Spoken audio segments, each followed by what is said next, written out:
আসসালামু আলাইকুম ভাইয়াপুরা, কি অবস্থা সবার?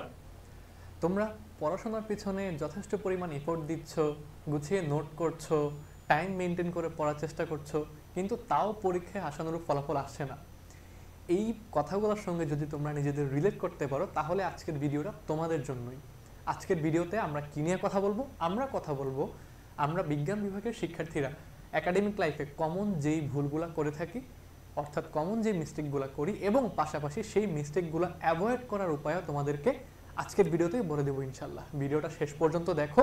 ভিডিওতে কোনো এক্সট্রা কথাবার্তা নাই, শুধুমাত্র তোমাদের উপকারের জন্য, তোমাদের একাডেমিক লাইফটা সম্পূর্ণরূপে চেঞ্জ করার জন্য আজকের এই ভিডিওটা, ঠিক আছে? তাহলে চলো আমরা ভিডিও শুরু করি। আমি বোর্ডে নোট ডাউন করে রেখেছি কোন কোন টপিকগুলো আমাদের কমন মিস্টেকস হয়। দেখো, আমাদের প্রথম যে কমন মিস্টেকস সেটা হচ্ছে বুঝে না পড়ে শুধু মুখস্থ করা। আমরা বিজ্ঞান বিভাগের শিক্ষার্থী, খেয়াল করো, ফিজিক্স, কেমিস্ট্রি এইসব সাবজেক্টের সূত্র মুখস্থ করে বা বিভিন্ন ধরনের প্রবলেম মুখস্থ করে কেউ কোনোদিন বিজ্ঞানী হইতে পারছে? মানে কেউ কোনোদিন বড় কিছু করতে পারছে শুধুমাত্র মুখস্থ করে? আমাদেরকে এই physics, chemistry, higher math, biology, আমাদের যে বিজ্ঞান বিভাগের সাবজেক্টগুলো, এইগুলা মুখস্থ করার প্রবণতা বাদ দিতে হবে। আমাদেরকে প্রত্যেকটা টপিক অনুধাবন করে পড়তে হবে, অর্থাৎ বুঝতে হবে আমি ব্যাপারটা কেন আসলে পড়তেছি, এটা কোথায় প্রয়োগ করব। যেমন দেখো, নিউটনের সূত্র আমরা সবাই জানি, সবারই মুখস্থ, কিন্তু নিউটনের সূত্র কোন বিষয়ে কাজে লাগে, কোথায় প্রয়োগ করতে হয় সেটা কি আমরা জানি? আমরা কিন্তু অবশ্যই এটা জেনে পড়ার চেষ্টা করব। তাহলে আমাদের প্রথম ভুলটা কি? না বুঝে শুধু মুখস্থ করা। এবং আমরা কিভাবে এটা অ্যাভয়েড করতে পারি? আমরা বেশি বেশি উত্তর খুঁজবো, ঠিক আছে?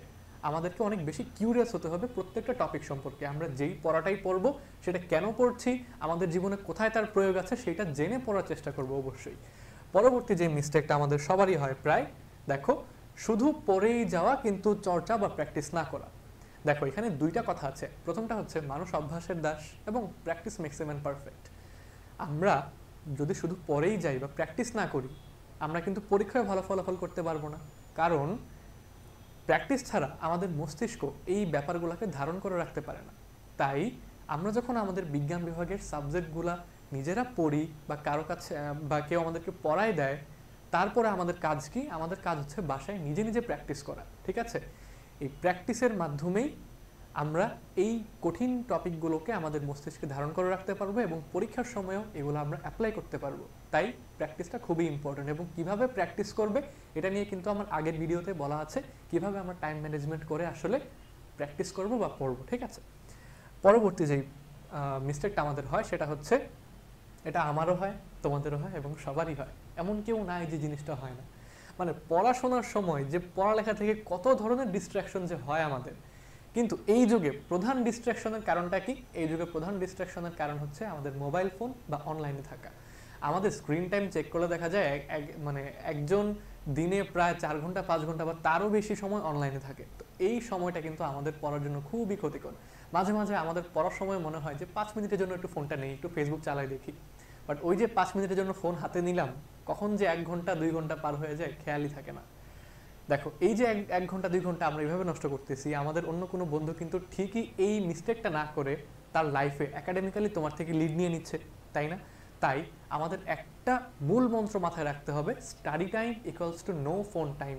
কি বললাম? Study time equals to know phone time. পড়ার সময় আমরা ফোনকে আমাদের থেকে দূরে রাখবো, দরকার হলে এয়ারপ্লেন মোড দিয়ে রাখবো। এবং যদি তোমার পড়তে পড়তে ক্লান্তি লাগে, তুমি pomodoro time management method use করতে পারো। ওই যে আমি 25 মিনিট পড়ছি, 5 মিনিট বিশ্রাম নিচ্ছি, ওই বিশ্রামের সময় কিন্তু মোবাইল ধরা যাবে না। একটা রুল মনে রাখবা, study time equals to know phone time, ঠিক আছে? পরবর্তী যেই মিস্টেকটা আমরা সবাই করি, টাইম টেবিল না থাকা।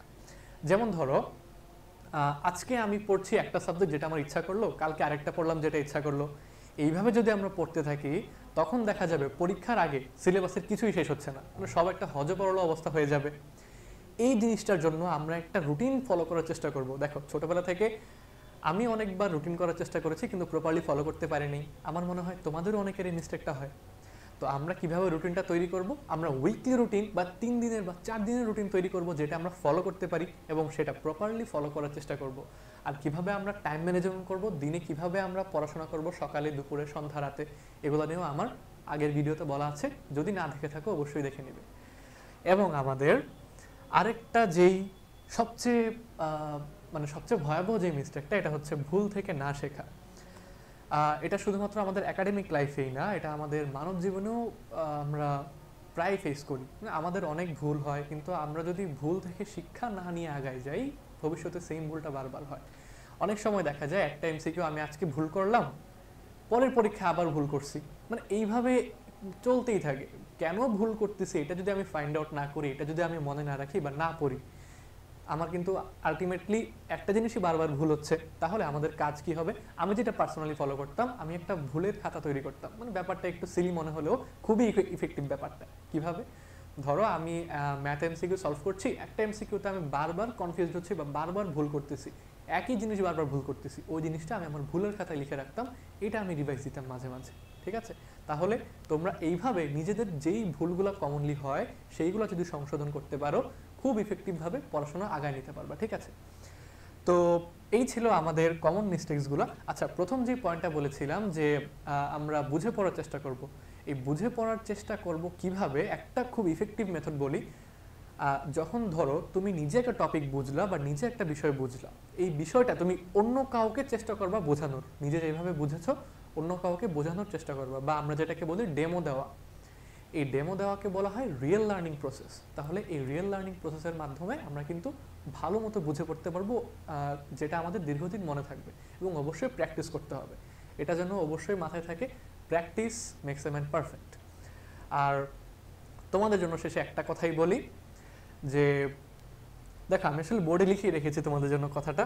দেখো, you are not behind, you are just one right habit away from being head. মানে তোমরা যদি মনে করো এতদিন তো ভাই এগুলো ফলো করি নেই, তাহলে এখন কি আদৌ পসিবল?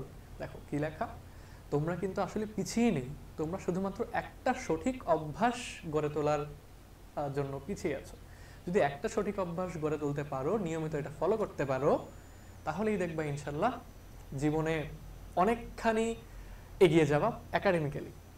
তো আমি সবসময় একটা কথা বলি, always study smart, not hard. সবসময় কিন্তু হার্ড স্টাডি দিয়েই ভালো ফলাফল হয় না, স্মার্ট স্টাডি করতে হয়। আর এই স্মার্ট স্টাডির জন্য আমাদের এই কমন ভুলগুলো আমরা অ্যাভয়েড করব। ঠিক আছে? আশা করি ভিডিওটা ভালো লেগেছে। ভালো লাগলে কমেন্টে জানিয়ে দিও। যদি তোমাদের কোনো ধরনের সমস্যা থাকে একাডেমিক লাইফে, বা যে কোনো ধরনের গাইডলাইন প্রয়োজন হয়, অথবা যে কোনো সাবজেক্ট, টপিক, চ্যাপ্টার সমস্যা হয়, অবশ্যই ভাইয়াদের জানাবে। ভাইয়ারা চেষ্টা করবো নিয়ে আসার তোমাদের জন্য ক্লাস। ধন্যবাদ সবাইকে। আসসালামু আলাইকুম।